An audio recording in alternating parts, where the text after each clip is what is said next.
Vamos então para a palavra de Deus. Vamos abrir em 1 Pedro capítulo 1. Vamos ver aqui no versículo 13 de 1 Pedro.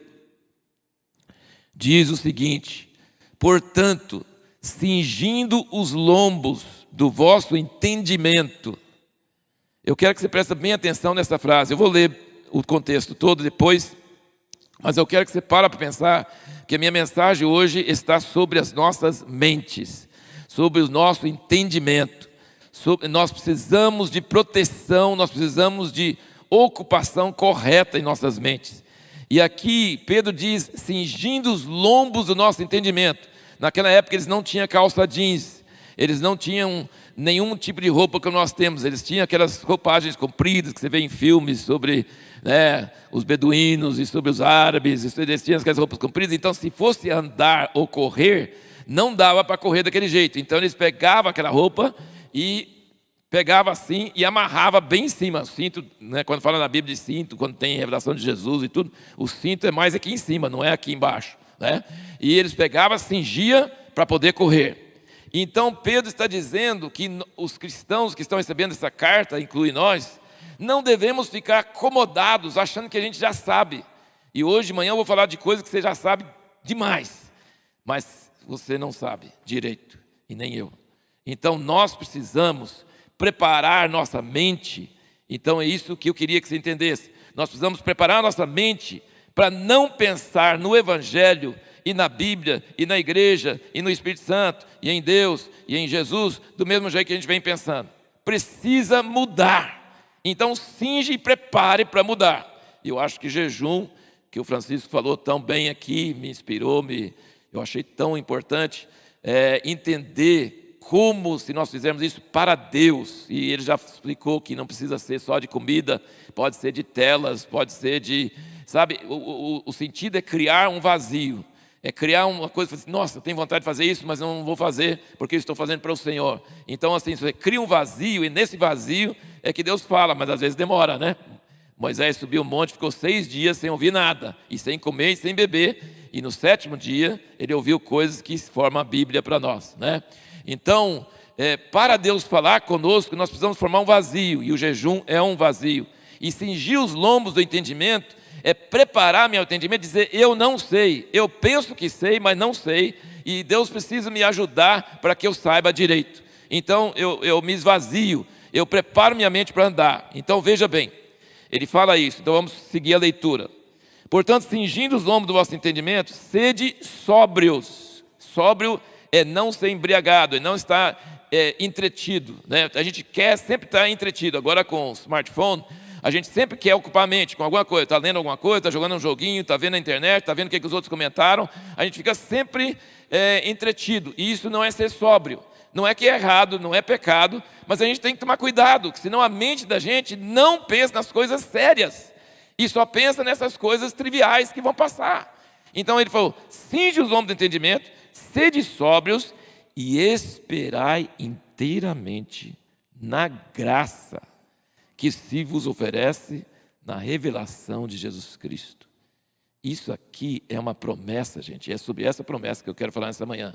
Deus vai revelar a graça para nós, como nós nunca tivemos até hoje. Mas isso é para a gente que é sóbrio, que cingiu os lombos do entendimento, que se esvaziou de fake news e de news verdadeiro, de qualquer coisa, e não está preocupado com o que o mundo está preocupado. Está atento, porque Deus prometeu trazer graça na revelação de Jesus Cristo.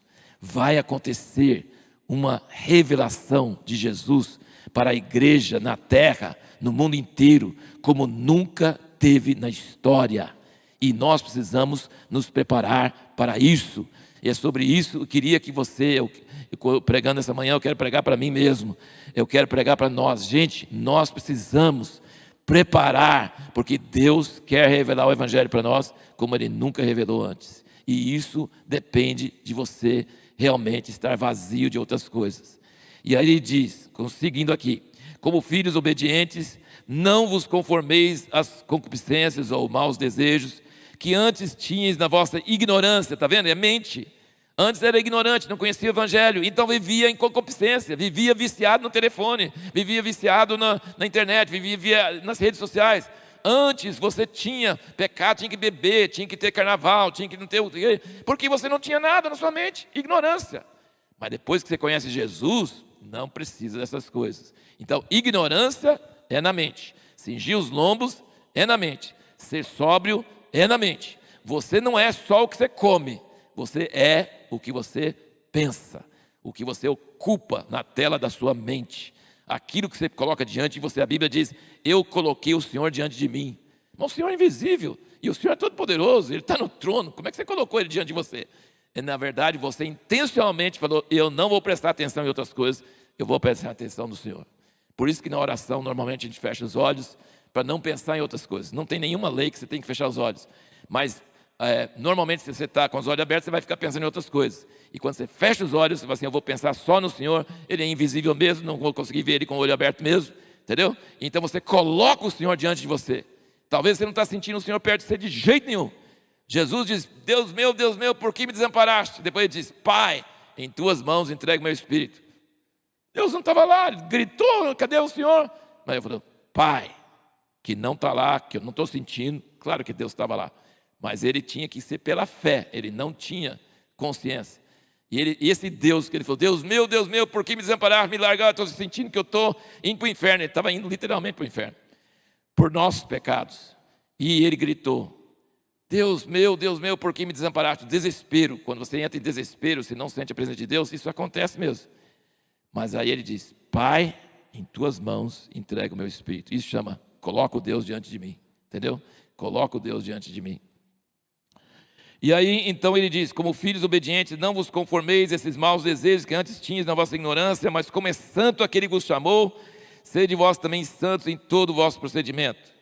Porquanto está escrito: sereis santos, porque eu sou santo. Se você coloca Deus diante de você, você vai começando a ser transformado, porque você não é só o que você come, você não é só o que você pensa, você também é aquilo que você vê. Se você vê o Senhor, você vai ser como Ele. Se você fica vendo artistas de televisão, você vai querer ser igual a eles. Se você ficar vendo moda, você vai querer vestir igual a eles. Se você ficar vendo produtos baratos em promoção, você vai querer adquirir. Você é movido pelo que você vê, pelo que você pensa e pelo que você come. Então ele diz: sede santos, porque eu sou santo. Versículo 17: e se invocais por Pai aquele que sem acepção de pessoas julga segundo a obra de cada um, andai em temor durante o tempo da vossa peregrinação. Agora presta bem atenção, gente, que é o que deve ocupar nossas mentes.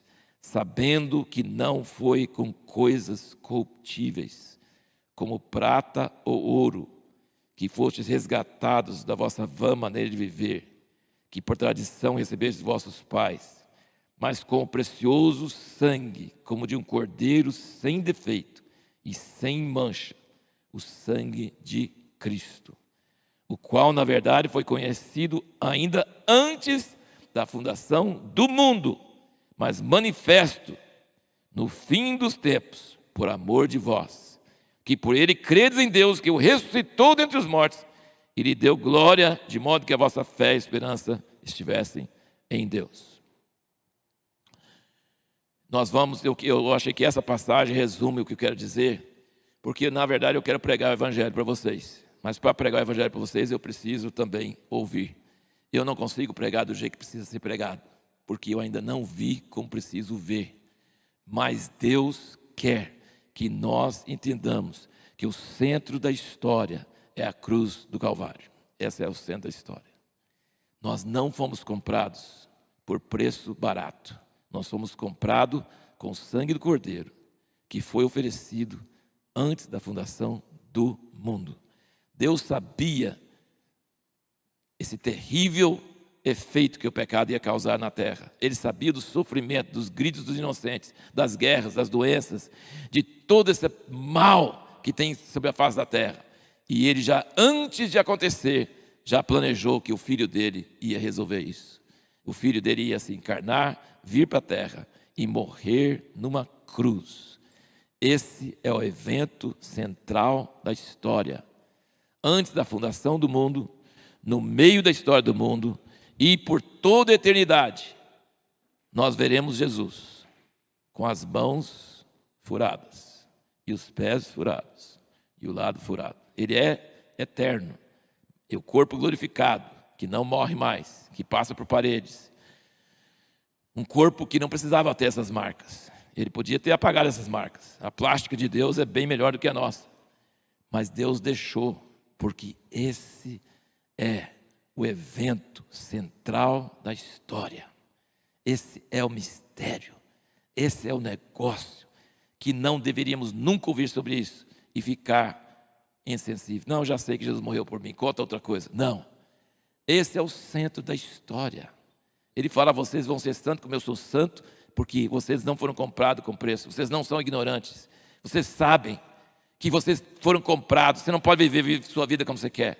Você não pode comprar o que você quer. Você não pode usar o dinheiro como você quer. Você não pode escolher seus sonhos, suas vontades. Você foi comprado por um preço. E esse preço alto, do Filho de Deus morrendo torturado numa cruz e sentindo a falta do Pai. Esse é o tamanho do amor de Deus por nós. Isso é um negócio que precisa penetrar em nossos corações. Eu quero que você vá comigo rapidamente. Eu vou ler várias passagens, mas não quero prolongar muito sobre essas coisas, mas eu quero só colocar um contexto. No Apocalipse capítulo 13, é uma coisa que todo mundo sabe, mas eu quero chamar a sua atenção mais uma vez. Apocalipse 13, versículo 16, diz o seguinte: e fez que a todos, pequenos e grandes, ricos e pobres, livres e escravos, lhes fosse posto um sinal na mão direita ou na fronte. Presta bem atenção, na fronte. Onde que é a fronte? Aqui, tá? É no seu cérebro, tá? Isso é muito importante. Eu nunca vi como está próximo a proibição de comprar e vender hoje, se você não estiver rezando a mesma coisa que todo governo quer que você reza. Entendeu? Está muito próximo, estão falando sobre isso já. Já estão falando que você não vai ter crédito, você não vai conseguir movimentar nada no banco, você não vai poder comprar, você não vai poder fazer nada. Hoje estão censurando nas redes sociais, mas já estão planejando te barrar totalmente, te excluir, te tornar assim. E isso é predito nas Escrituras. Vai acontecer. Quem não tiver a marca não vai poder comprar, nem vender, nem fazer nada. Mas Deus sustenta seu povo, né, nessas épocas. Deus dá maneiras, mas que vai acontecer, vai acontecer. Mas o que interessa hoje para nós é essa marca. A gente não quer essa marca na nossa fronte. Só que o texto no original não tem capítulo. Aqui tem capítulo, né? Fim de capítulo 13 fala sobre isso. Mas o capítulo 14 começa falando assim: e olhei, e eis um cordeiro em pé sobre o monte Sião, com ele 144.000, que traziam aonde? Na fronte, escrito o nome dele e o nome de seu pai. É o mesmo lugar.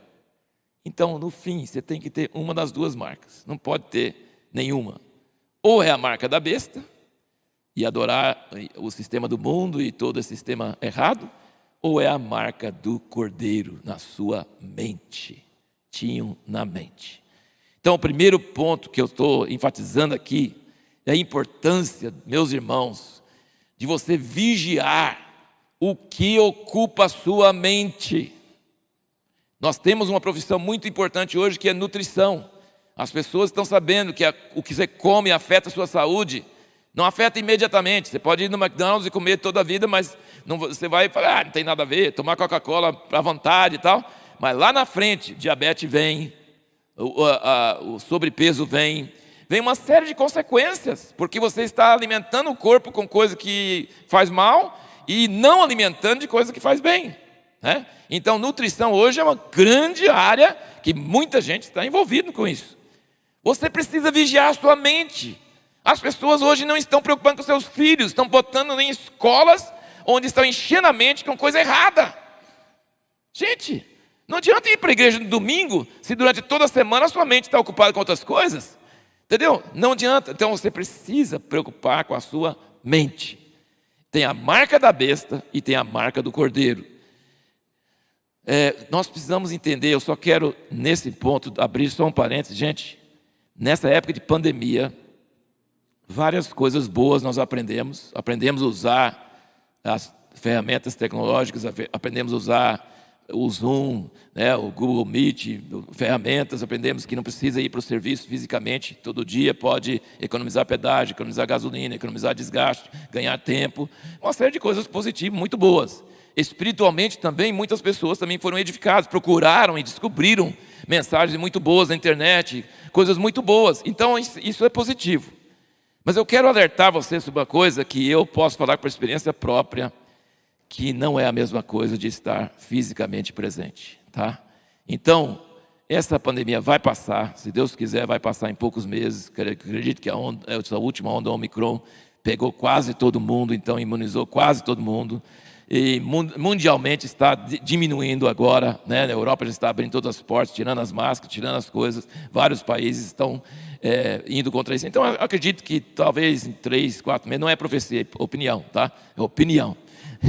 Opinião pode ser falha, mas a minha opinião, e lendo bastante as coisas, eu acredito que essa onda da pandemia vai terminar. Vem umas piores depois, porque o Apocalipse está cheio disso aí, né? Mas essa onda deve terminar. Irmão e minha irmã, não se contente em ficar em casa e assistir o culto online, não. Você precisa estar presente fisicamente. Você precisa ter olho no olho, abraço. Você precisa ler, como é que fala? A linguagem corporal, certo? Não tem nada que substitui isso. A gente orou pelo Zoom muito tempo e continua orando pelo Zoom, e é muito bom, é uma ferramenta muito boa, mas não é a mesma coisa, não. Eu vejo grande diferença em orar presencialmente. Então, assim, a igreja não pode ser virtual. A igreja não é uma coisa virtual. Nós não damos valor em países onde eles não podem reunir, onde eles não podem cantar, não podem orar alto. Eles sentem muita falta, e nós nos damos ao luxo de ficar em casa, de não ir, estou cansado hoje, tem uma visita, tem uma viagem. Gente, precisamos priorizar Deus, priorizar a liberdade que nós temos, entendeu? Então, não se contente em uma igreja que só você assiste mensagens pela internet. Outra coisa, mensagens pela internet podem te enganar muito, porque a pessoa pode ser muito eloquente e falar muito bem, mas você não conhece a família dele, você não conhece a vida dele. E Jesus disse, pelos frutos você conhece a árvore. Entendeu? Então vai ter muitos falsos obreiros, pessoas ensinando uma graça que não é a graça verdadeira, pessoas falando contra a igreja, quando é a noiva de Cristo. Então você precisa vigiar muito para não ser enredado por pessoas que você não conhece, tá? Você precisa saber a vida pessoal dos pregadores, das suas famílias, e para isso igreja existe. Os grupos pequenos nas casas e a reunião geral. É muito importante para nós. Bom, vamos agora para João capítulo 12. Eu quero, com a ajuda de Deus, porque nossas palavras não são suficientes, mas eu acredito que Deus pode falar ao seu coração profundamente. E na verdade, como eu estou dizendo, isso precisa ser uma obra de Deus. Ele prometeu que vai revelar Jesus para nós, e isso vai trazer graça. E a gente precisa esvaziar a mente para isso. Eu não posso trazer essa revelação, mas Ele prometeu trazer. Mas o que eu posso fazer é cingir os ombros do entendimento, ser sóbrio e procurar olhar e criar um vácuo para que essa revelação chegue, tá? Capítulo 12 de João, versículo 31 diz, Jesus falando, Ele diz, agora é o juízo deste mundo, agora será expulso o príncipe deste mundo. E eu, Jesus falando, quando for levantado da terra, todos atrairei a mim. Isto dizia, significando de que modo havia de morrer. Jesus sabia que pregar, contar história, brigar com o fariseu, fazer discípulo, expulsar demônio, ressuscitar morto, era tudo muito bom. Multiplicar os pães, andar sobre a água, era tudo muito bom, mas ele não veio para isso, não. Ele veio para ser levantado da terra, e quando ele fosse levantado da terra, todos atrairei a mim. Você fala, então todos vão ser salvos? Não, Infelizmente não. Ele gostaria que fosse, mas infelizmente não. Sabe o que vai acontecer? No último dia, quando ele voltar em glória, com aquelas mãos furadas, quem não creu nele agora, quando enxergar ele com esses olhos assim naturais, vai falar assim: ah, era verdade, eu devia ter crido, mas é tarde, nessa hora não dá mais. Sabe, ele diz que todo olho o verá, todo joelho dobrará e toda língua confessará. Então, gente, a gente precisa enxergar isso, chorar com isso, ser cheio disso, a tal ponto que a gente avisa as pessoas: ainda dá tempo, creia. Ele fala em outro lugar que assim como Moisés levantou a serpente, quem olhava era curado. Hoje, quando nós pregamos Jesus crucificado, e a pessoa consegue enxergar que Ele morreu por seus pecados, para te livrar do inferno, ela pode ser curada do pecado, da vida vã que recebeu por tradição dos pais. Ela pode ser salva, ela pode passar a eternidade com Deus, porque Jesus pagou a conta. E Ele disse: quando eu for levantado da terra, ou seja, eu vou ser o cara. Eu vou ser. Esqueça Alexandre o Grande, esqueça Napoleão, esqueça Abraham Lincoln, esqueça todos os personagens da história famosos que todo mundo... Não, esqueça. A única pessoa que o mundo todo vai lembrar: Jesus de Nazaré, Yeshua, na cruz. Expressão do amor de Deus por nós.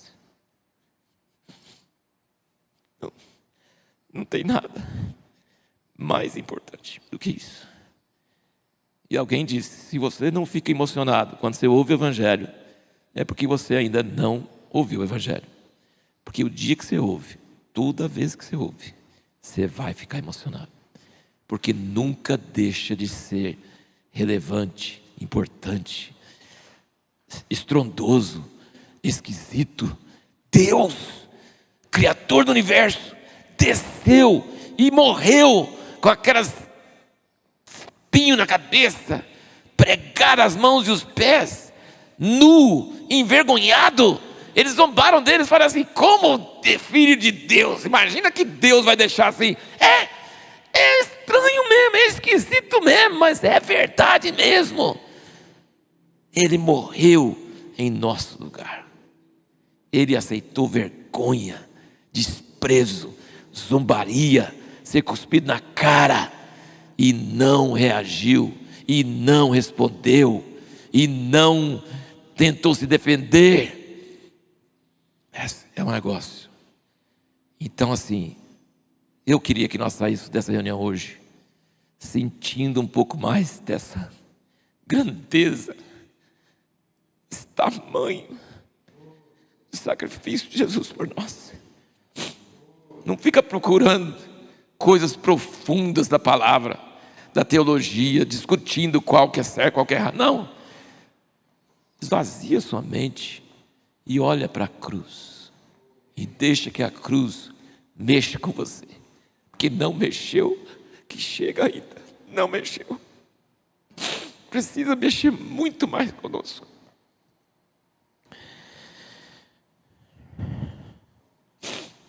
Eu vou citar alguns versículos aqui, porque eu acho que não vai dar muito tempo para entrar, para ler. Mas vamos ler, são versículos curtos. Gálatas 3, versículo 1. Paulo é um personagem que me emociona bastante, o que aconteceu na vida dele, porque ele era inimigo de Jesus. Ele achava que Jesus era um falsário, ele achava que Jesus estava desviando as pessoas da verdade, ele achava que era um herege. Imagina um homem dizer que é filho de Deus. Deus não ia fazer isso, o Jeová do Velho Testamento não faz isso não. E ele estava lá torturando, matando, obrigando as pessoas a negar a fé, porque ele sinceramente acreditava que as pessoas estavam sendo desviadas, que Jesus era um falso profeta. E aí Jesus aparece para ele e ele fica cego. E ele falou: quem és tu? E Jesus fala: eu sou Jesus, o Nazareno. Gente, O nazareno é alguém que nasceu em Nazaré, que era uma cidade desprezada. Lá do céu, Jesus fala com ele. Você quer saber quem eu sou? Eu sou Jesus, o Nazareno, que você está perseguindo. Paulo tomou um choque, ficou 3 dias sem comer, sem beber, cego. Mas não foi uma experiência passageira, presta atenção, meu irmão. Não foi uma experiência emocional, não foi uma ilusão, sabe, ele viu uma coisa, ele estava meio esquizofrênico, sei lá, não. Mudou a vida dele inteira, mudou a vida dele para sempre. Ele nunca perdeu isso. Acabou tudo que tinha antes e ele passou a amar esse Jesus de paixão e fazer tudo que podia. Sim, então não é uma coisa emocional, não é uma coisa mística, é uma coisa real, que muda a vida de pessoas. E Paulo foi tão mudado, que ele escreveu grande parte do Novo Testamento, e ele mudou o mundo, ele mudou a história do mundo. Uma pessoa não consegue fazer isso nem querendo. E Paulo não estava escrevendo essas cartas porque ele fala assim, vai entrar na Bíblia e vou... Não, ele estava só escrevendo o que ele sentia, o que ele precisava das pessoas. Então assim, ele não estava querendo muitos likes, ele não estava querendo ter muitos seguidores na internet, não, ele não estava querendo ser famoso, ele estava querendo falar de Jesus, esse Jesus que me encontrou, esse Jesus que me amou, esse Jesus que deu a vida por mim, e eu perseguia, mas não sabia, mas ele ressuscitou, ele está vivo, e eu tenho esperança nele, e vale a pena sofrer, e passar tudo que for de ruim, porque esse Jesus vive, ele é Deus, ele encarnou, e ele morreu, e ele ressuscitou. E aqui em Gálatas 3 ele fala, ó insensatos Gálatas, quem vos fascinou a vós, antes cujos olhos foi representado Jesus Cristo como crucificado? Ou seja, ele está dizendo, mas esses Gálatas não viviam na Galácia, que é parte da Turquia moderna, longe de Jerusalém, gentil que não sabia de nada, não estava em Jerusalém. Como que eles viam Jesus crucificado? Como que eles viam Jesus crucificado? Ele falou, perante cujos olhos você viu Jesus crucificado. Agora vocês estão querendo circuncidar, seguir a lei, guardar o sábado, fazer essas coisas. Vocês não entenderam que Jesus morreu por nós, que Ele deu a vida por nós? Vocês viram isso? E como que eles viram? Foi pela pregação de Paulo. Quando ele pregava, as pessoas viam. Eles viram. E o que ele pregava? Ele não pregava teorias bonitas. Ele pregava Jesus crucificado. Isso que ele pregava. Gente, se a nossa mente for uma tela grande, tela de televisão plana, né, um monitor de computador, o que deve ocupar essa tela deve ser Jesus crucificado. Ele deve estar na nossa frente, todo dia, toda hora. Ele deve estar lá, porque Ele é o cara da história. E o que Ele fez mudou a história. E vai trazer uma eternidade de glória, e vai trazer cura para todas as doenças, vai trazer solução para todos os problemas. Ele é que devia fixar a nossa atenção. E aí no capítulo 6, versículo 12, ele diz, todos que querem ostentar boa aparência na carne, esses vos obrigam a circuncidar-vos, somente para não serem perseguidos por causa da cruz de Cristo. E aí no versículo 14 ele diz, esse versículo é maravilhoso, ele diz, mas longe esteja de mim gloriar-me, a não ser na cruz de nosso Senhor Jesus Cristo, pela qual o mundo está crucificado para mim, e eu para o mundo. Está vendo? Paulo mantinha na tela da sua mente uma coisa só. O que ele mantinha lá? Cristo crucificado. Ou seja, quando Jesus falou, eu quando for levantado da terra, todos atrairei a mim, ele estava dizendo o que Paulo fez. Jesus falou, eu vou ficar lá na cruz.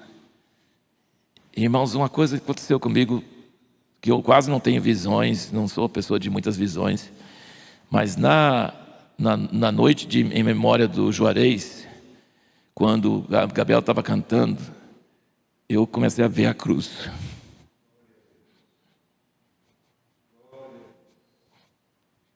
Não vi por muito tempo, e vi de meio para cima assim, mas eu vi ele com os espinhos na cabeça, vi a cruz.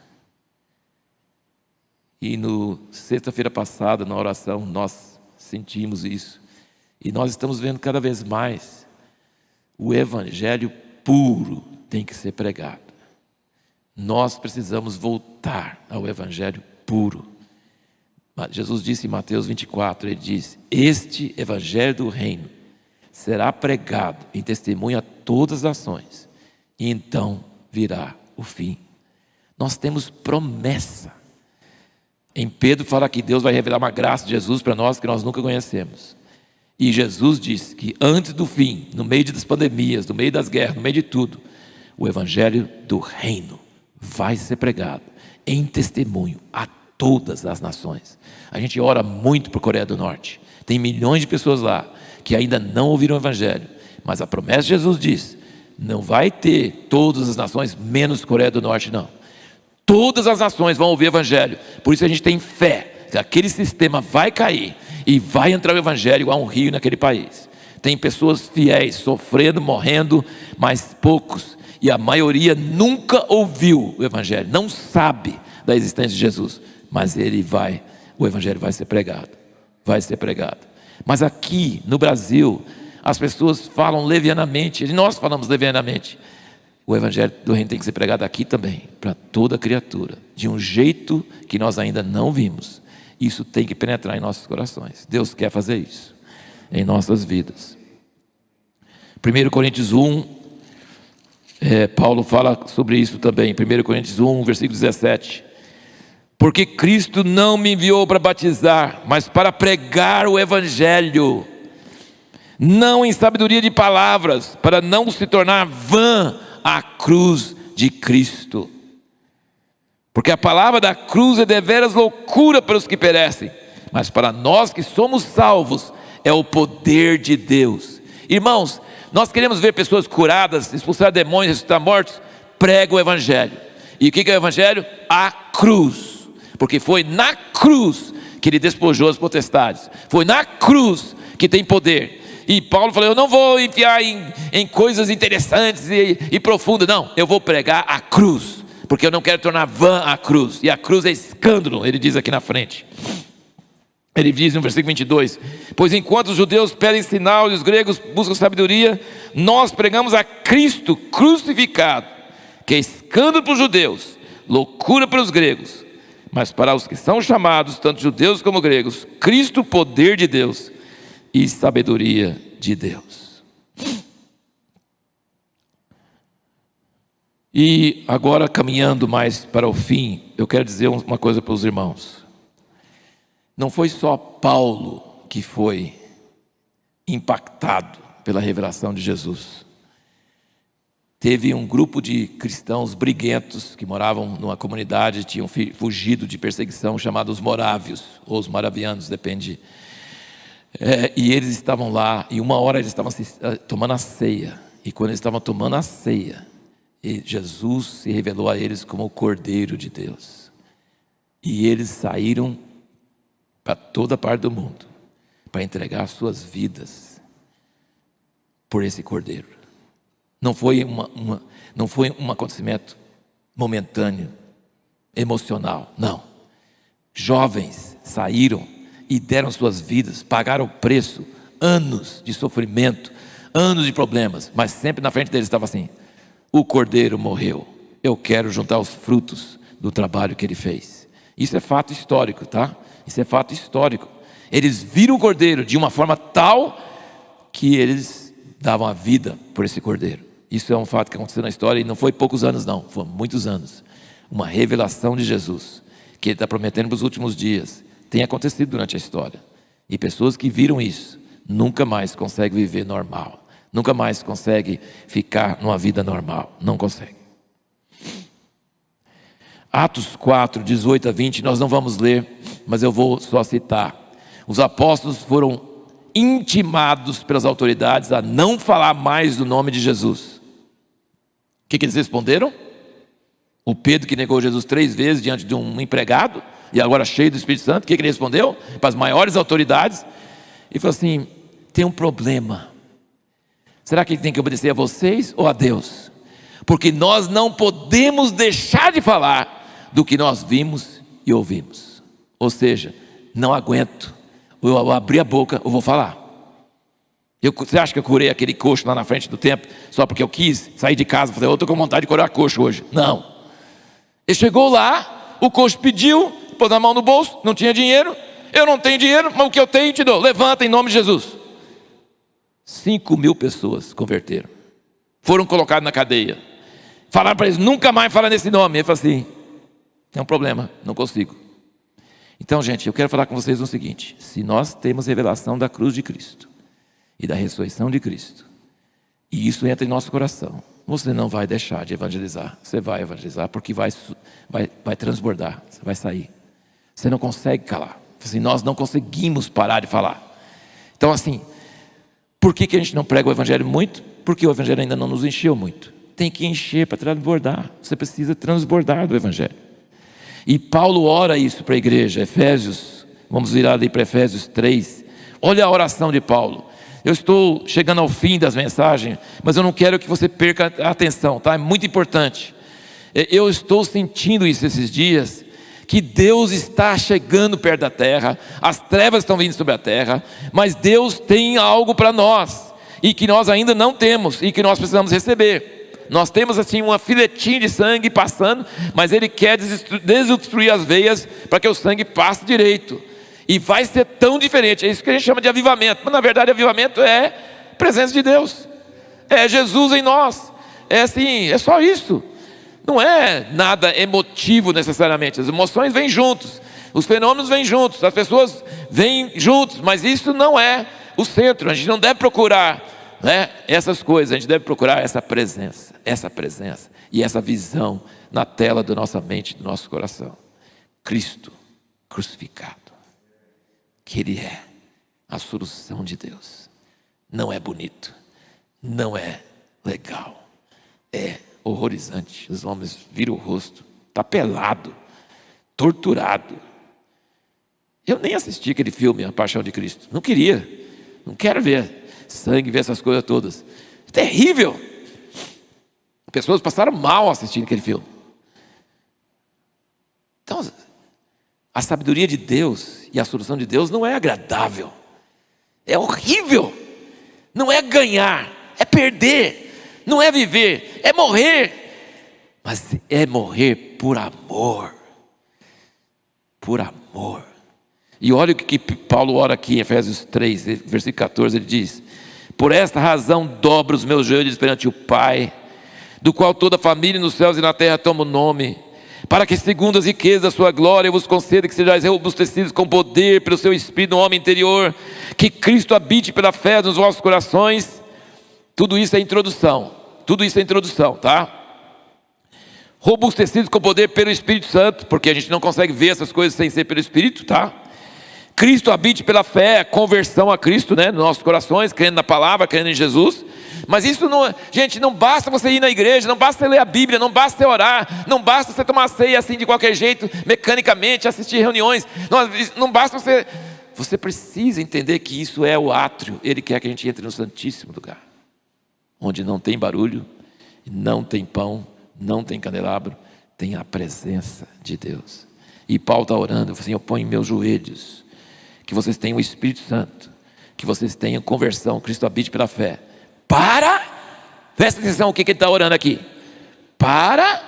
Estando arraigados e fundados em amor, possais compreender com todos os santos qual seja a largura, o comprimento, a altura e profundidade, e conhecer o amor de Cristo que excede todo entendimento, para que sejais cheios até a inteira plenitude de Deus. Ele está orando para isso que eu estou pedindo para você orar também, e todos nós oremos. Não precisamos orar, podemos orar para avivamento, maravilhoso, mas às vezes em lugar de avivamento, você fala assim: eu quero conhecer o amor de Deus de tal forma que eu fique cheio e transborde. E isso começa a virar evangelismo, e isso começa a virar almas salvas, e pessoas começam assim a converter, porque eles estão vendo que eu estou muito alegre, porque eu tenho certeza que Deus, Criador do universo, me ama. Amém? Ele me ama. Como que eu posso amar os outros sem saber que Deus me ama. Não tem jeito. E nós não temos noção disso. E Paulo está orando para isso acontecer. Romanos 8, essa famosa passagem, Romanos 8, versículo 31 diz: que diremos, pois, à vista dessas coisas? Se Deus é por nós, quem será contra nós? Sabe, os muçulmanos se matam, se explodem, porque creem que vão para um paraíso onde vão ter 70 virgens. E eles creem tanto nisso que eles se matam. Eles têm fé mesmo, eles são fanáticos. Mas nós não vamos ter 70 virgens. Nós vamos para os braços do Pai. Nós vamos para Deus. Nós não temos que ter medo de nada. Ele falou: que diremos, pois, à vista dessas coisas? Se Deus é por nós, quem será contra nós? Aquele que nem mesmo seu próprio filho poupou, antes o entregou por todos nós, como não nos dará também com ele todas as coisas? Versículo 35: quem nos separará do amor de Cristo? Tribulação, angústia, perseguição, fome, nudez, perigo ou espada? Versículo 37: mas em todas essas coisas somos mais que vencedores por aquele que nos amou, porque estou certo que nem a morte, nem a vida, nem anjos, nem principados, nem coisas presentes, nem futuras, nem potestades, nem altura, nem profundidade, nem qualquer outra criatura nos poderá separar do amor de Deus que está em Cristo Jesus nosso Senhor. Gente, se a gente entender essa passagem, você é invencível, porque pode picar você em 1000 pedaços, pode queimar você, você virar cinza e pozinho no vento. Você está seguro, porque nada pode te separar do amor de Deus. Davi Wilkerson falou isso para aqueles traficantes de Nova York que queriam matar ele, que pegaram assim: pode picar em 1000 pedaços, cada pedaço vai falar: eu te amo. Gente, é um negócio, não existe poder no mundo maior do que o amor de Deus por nós. E ele está dizendo aqui: será que Deus precisa fazer alguma coisa a mais para provar que Ele nos ama? Será? Se Ele deu o seu próprio Filho, será que Ele precisa fazer mais prova? Os israelitas saíram do Egito e tudo que Deus fez, e foi: acho que Deus não está conosco, está faltando água. Quer dizer, não deram valor. Mas Deus fez coisa maior ainda por nós. Ele deu Jesus, o Filho dele. Ele não precisa fazer mais nada. Você pode passar tribulação, angústia. E Paulo passou tudo isso. Paulo não está falando disso, sim, sabe? Ele passou tudo isso. E depois morreu também, martirizado. Mas ele disse: nada pode nos separar do amor de Deus. Aquele hino maravilhoso, Sublime Amor, o amor de Deus, foi escrita a letra dele, parece que num quarto de um louco, preso assim lá, por loucura, doente mental, lugar terrível. E ele escreveu na parede: sublime amor, o amor de Deus, que a língua não consegue contar. Se enchesse o mar de tinta, se toda pena, todo pau, assim, pedaço de pau na terra fosse uma pena, jamais conseguiria escrever o amor de Deus. É assim, uma revelação desse amor. Se Deus estiver conosco, nada pode nos separar desse amor de Deus. E eu quero terminar então agora com 1 João 4. O apóstolo do amor, João, fala a carta todinha sobre o amor. Ele diz aqui, 1 João 4,